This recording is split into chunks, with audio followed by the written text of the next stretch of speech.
हमारा केवल इतना सा कहना है, तलाक का निर्णय लेने से पहले, अपने परिवार को तोड़ने से पहले, हम बेटे से भी कहेंगे और बेटी से भी कहेंगे, हम सास से भी कहेंगे और बहू से भी कहेंगे, हम पिता से भी कहेंगे और पुत्र से भी कहेंगे, हम बेटी के माता पिता से भी कहेंगे तो हम बेटे के माँ बाप से भी कहेंगे। कोई बुरा नहीं है, बुरा है हमारा समय। ये समय को थोड़ा निकल जाने दो, सब अपने आप अच्छा होते चले जाएगा। उस समय की कीमत को पहचान।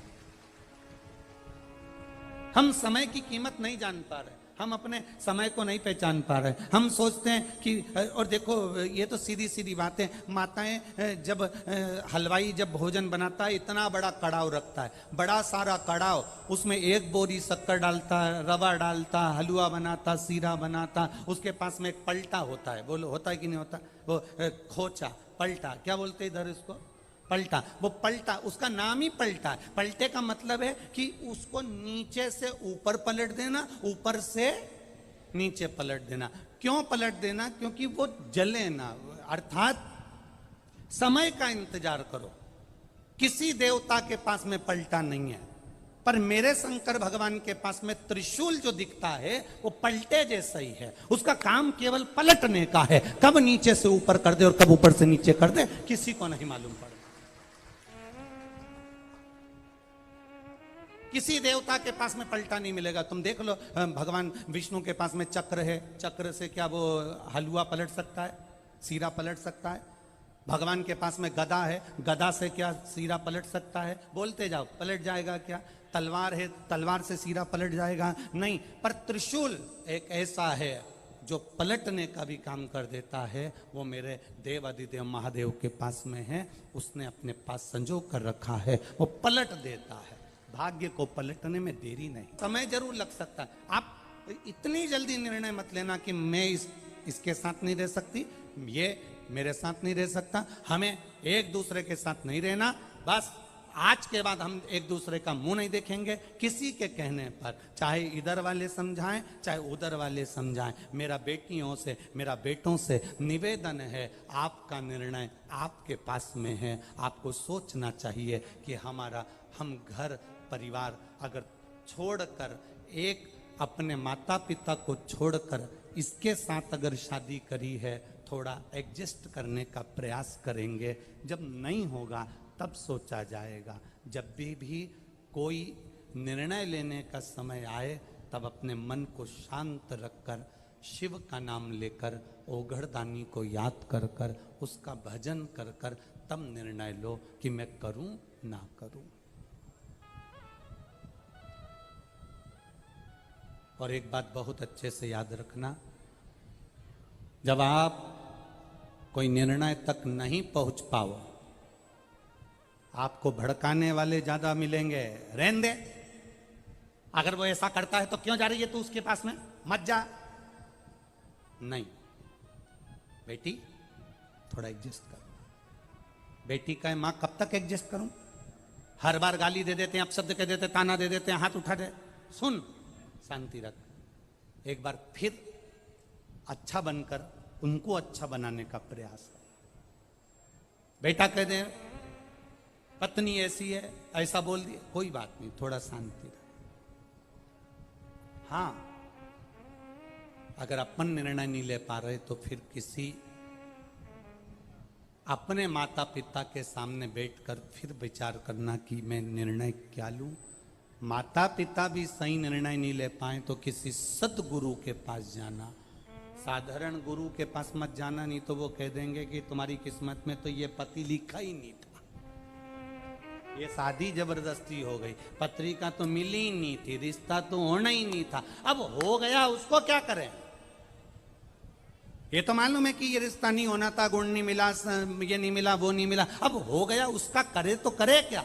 ये सब बात पुरानी हो गई। किसी सदगुरु के पास जाना, वो गुरु जिसने कभी किसी के संबंध को विच्छेदित नहीं हुआ, उस गुरु के पास जाना और गुरु के पास जाकर फिर बैठकर कहना। होता है कभी कभी अपना मोबाइल का फंक्शन अपने ही हाथ से गड़बड़ हो जाता है, अपने से नहीं सुधरता।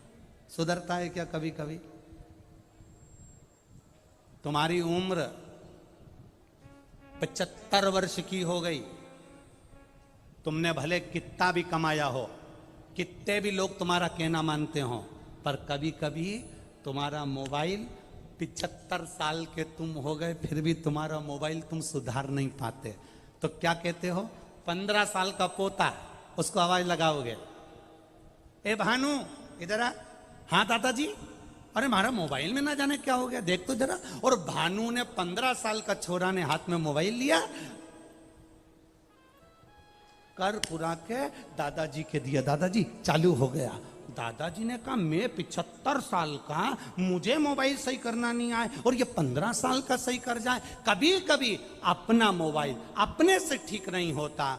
तुम ये मत सोचना कि तुम बहुत उम्र वाले हो गए, हमने कोई धूप में बाल सफेद नहीं करे, हमने कोई ऐसा नहीं करा, इतनी अकड़ में मत रहना कि कभी कभी 75 साल वाले का भी मोबाइल 15 साल का छोरा सही कर जाता है। वो स्मरण रखना अपने पास। कभी कभी घर के छोटे भी अच्छा निर्णय दे जाते हैं, कभी कभी घर के बच्चे भी अच्छा निर्णय दे जाते हैं।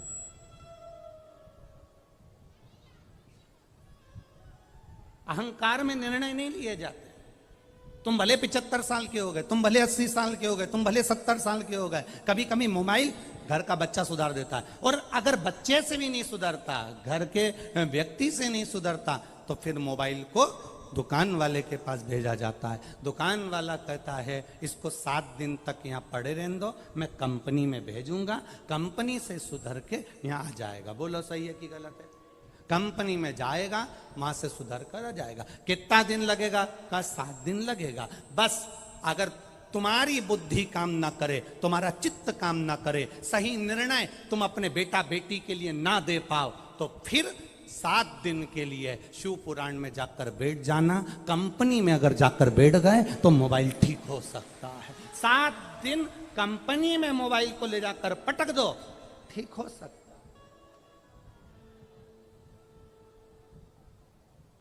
शिव पुराण मोबाइल सही करने की दुकान और पुष्कर राज कंपनी।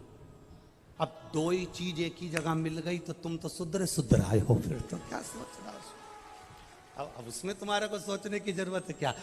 यहाँ देखो बहुत अच्छा एक हम कहना चाहेंगे, जिन 1999 में हमने जब पहली कथा गीताबाई पारस सर ने जब करवाई थी, तो वो गीताबाई पारस सर इसी पुष्कर की रहने वाली और इन्हीं ब्राह्मण परिवारों में से थी जो हमारे सीहोर रह रहे।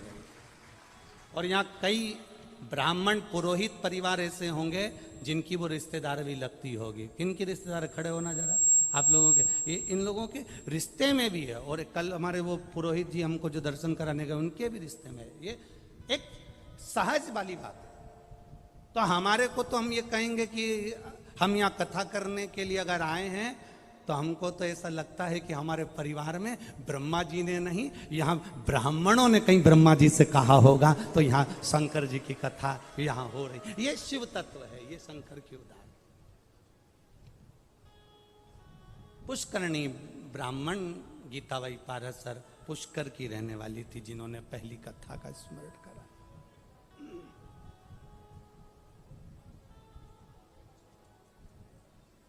अब थोड़ा निर्णय लेने में देरी हो, थोड़ा चलेगा।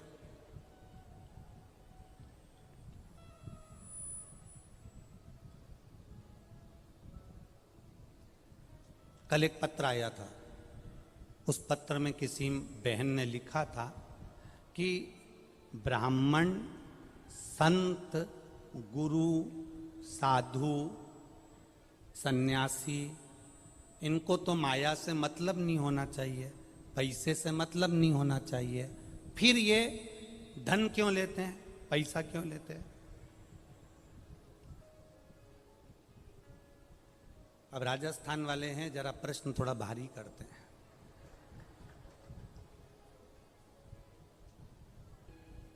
कौन? अरे बोलो बोलो जम के। राजस्थान के लोग डट के घी केवल खाते नहीं है, राजस्थान मारवाड़ का एक एक व्यक्ति जितना खाता नहीं है घी, उससे दुगना मेहमानों को खिला देता है। ये वो राजस्थान, ये कोई साधारण है क्या राजस्थान? अब तो किसी ने पूछा, गुरुजी ब्राह्मण संत साधु गुरु पंडित जितने साधु सन्यासी तपस्वी, इनको तो माया से मतलब नहीं होना चाहिए, धन से मतलब नहीं होना चाहिए, फिर ये पैसा क्यों लेते हैं, फिर ये धन क्यों लेते हैं, ये माया क्यों लेते हैं? तो मेरा निवेदन केवल इतना है कि संत साधु गुरु सन्यासी ब्राह्मण ये सब तुमसे पैसा माया इसलिए लेते हैं कि माया भी रोती है कि हमारी कब काया सुधरेगी। जब साधु संत के हाथ में आती है, साधु संत उसे भंडारे भोजन में लगा देता है, तो माया की भी काया पलट जाती है। इसलिए संत ब्राह्मण साधु गुरुजन सन्यासी तपस्वी साधक उपासक ये धन तुमसे लेकर माया की काया पलटने में लगा देते।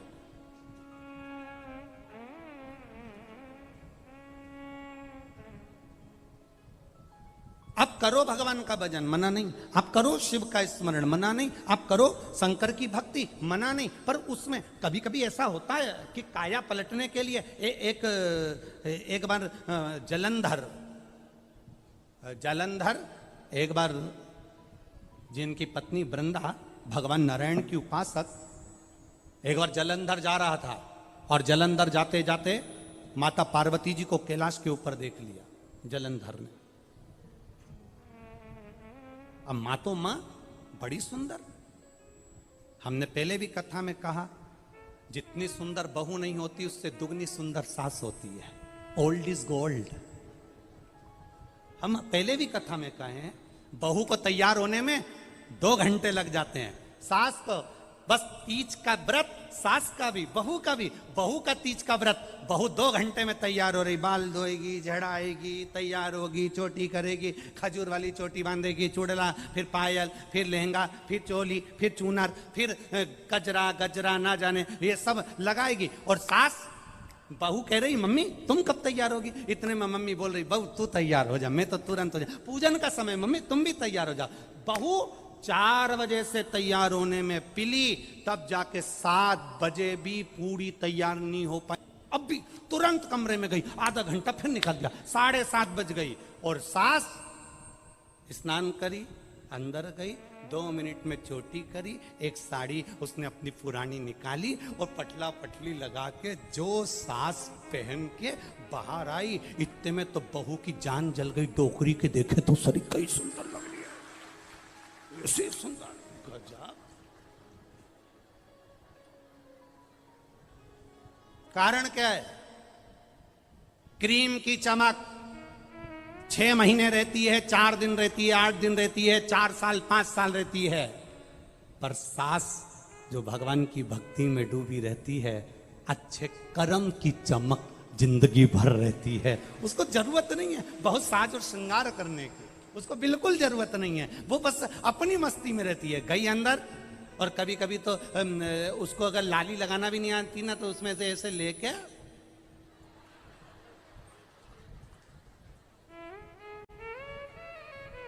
और इतने में बहू ने कह दिया मम्मी यहां पे पाउडर ज्यादा दिख रहा है, तो इतने में मुंह में से जरा सा थूक लिया।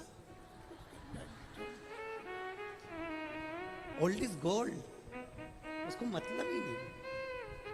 उसकी भक्ति, उसका भजन, उसका कीर्तन, उसका मंत्र जाप, उसका स्मरण और उसका परिवार के प्रति समर्पण केवल सास का ही नहीं, बहू जो अपने परिवार के प्रति समर्पित रहती है उसको ब्यूटी पार्लर जाने की जरूरत नहीं पड़ती, वो खुद ब्यूटी क्वीन बन जाती है, अपने आप सुंदर हो जाती है,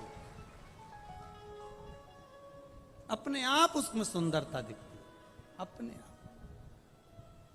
और नहीं तो कहीं कहीं की रहती है। एक पत्नी ने नई साड़ी पहनी, त्योहार का दिन था, पति से पूछा मैं कैसी लग रही हूं। अब पति ने मन में विचार करा, सुबेरे सुबेरे कौन मूड खराब करे, पर पत्नी भी इतनी जिद्दी थी, वो जब तक पति से पूछे नहीं तब तक वो काम पे जाए नहीं।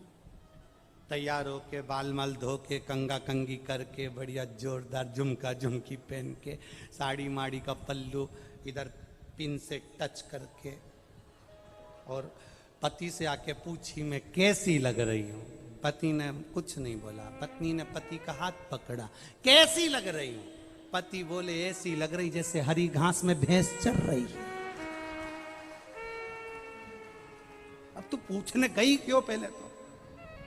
और पूछा है तो उसने बोल दिया, जो उसको लगा उसने बोला।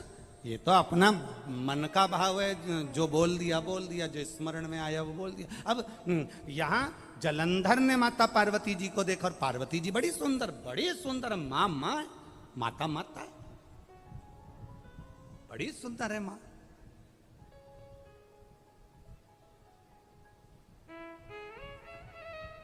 जालंधर ने देखा कि पार्वती जी बड़ी सुंदर हैं।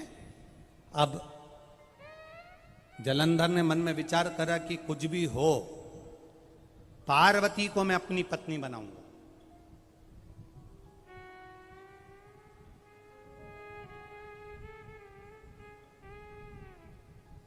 पहले एक कथा में कहा था, दूसरे की नारी, दूसरे का धन, दूसरे का मकान, दूसरे का वैभव देखकर कभी अपनी दृष्टि को गलत मत होने, कभी मत होने।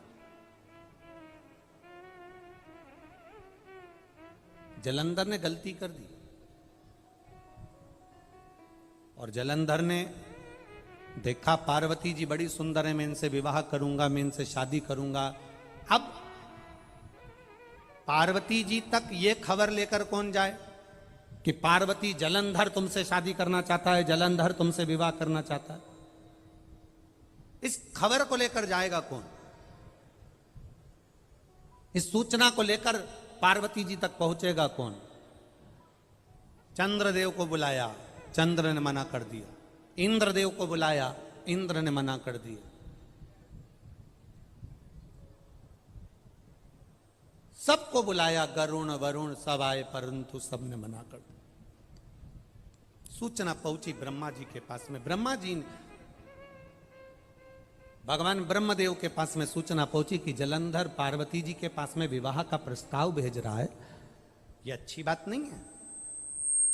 और ब्रह्मा जी ने जाकर, ब्रह्मा जी ने पहुंचकर तुरंत जालंधर को समझाने का प्रयास करा। जालंधर, ये तुम्हारा निर्णय ठीक नहीं है। जालंधर, तुम किसी पर नारी पर अपनी दृष्टि दो। भगवान देवाधिदेव महादेव की धर्म पत्नी मां जगत जननी, मां जगत धात्री, मां दुर्गा भवानी, माता पार्वती पर तुम अपनी दृष्टि दे रहे हो, ये ठीक नहीं है। जालंधर, ये श्रेष्ठ नहीं है। ब्रह्मा जी का काम था समझाने का, समझा रहे, पर जालंधर मानने को तो तैयार हो। कभी कभी ऐसा हो जाता है, बेटी को समझाया जाए तो नहीं मानती, बेटे को समझाया जाए तो नहीं मानता, सास को समझाया जाए तुम चुप हो जाओ, नहीं मानती, ससुर को समझाया जाए तुम चुप हो जाओ, नहीं मानते, भाई को समझाया जाए तुम चुप हो जाओ, नहीं मानते। फिर वही बात है, समय की घड़ी ऐसी चलती है जिस समय पर क्रोध जब उपजता है कोई मानने को तैयार नहीं होता, और जब पूरा काम बिगड़ जाता है तब सब आंख से आंसू ढालकर फिर रोते हैं, चुप बैठे रहते हैं। जालंधर को समझाया, जालंधर को समझाने का प्रयास करा। जालंधर को समझाने के लिए अग्रण्य आए। ब्रह्मा जी ने जालंधर को समझाने का प्रयास करा, ब्रह्मदेव ने जालंधर को समझाने का प्रयास किया, समझाया, नहीं माने। कोई राजी नहीं हुआ कि पार्वती जी के पास में विवाह का प्रस्ताव कौन लेकर जाएगा। केतु को बुलाया, केतु राजू नहीं हुआ। राहु को बुलाया तो राहु से जालंधर ने कहा, जब पार्वती के साथ अगर मेरा विवाह हो गया तो मेरा जो राज्य है राहु तुझे दे दूंगा। लालच आ गया, लोभ बढ़ गया, लालच बढ़ा।